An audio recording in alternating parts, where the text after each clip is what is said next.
අපි මේ ඉන්නේ මසුරන් කෝට්ටේ වෙරි ඉස්මතු. දැන් මීට උඩින් තියෙන පුංචි වැවක් වවුල් කැලේ කියලා පොඩි වැවක්.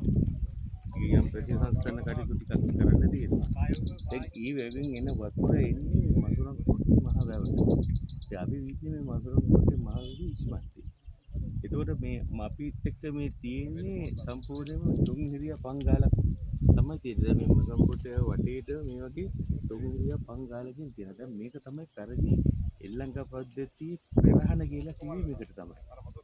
එතකොට මේ පෙරහන කියන එක තනිකර ගස් එකතුවක් විතරක් නෙවෙයි මේ තුන් හිරියා පං කියන එකේ තියෙන්නේ. දැන් මේක තුන් හිරියා පං කියලා කියන්නේ තුන් හිරියා පං කියලා කියනවා. ඒ අතීතයේ මේක පැදුරු කර්මාන්තයකට පොදු පාවිච්චි කරනවා.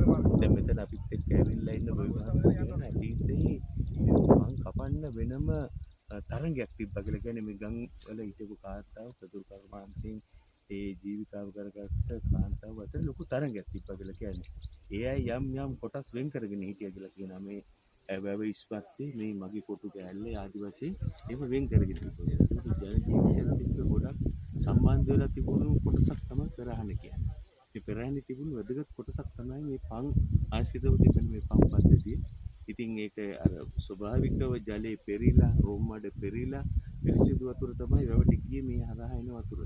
ඊට අමතරව මිනිසුන්ගේ ආර්ථිකය ශක්තිමත් කරන වැඩ පිළිවෙලකුත් මේ පෙරහනත් එක්ක ගියා. ඒකට මේ කරන්නේ වැව් පද්ධතිය තුළ එල්ලංගා පද්ධතිය තුළින් ඉතා වැදගත් කොටසක් තමයි මේ අපි මේ කතා කරන්නේ. අපි ඉන්නේ පෙරහන කියන කොටසේ තමයි අපි මේ ඉන්නේ.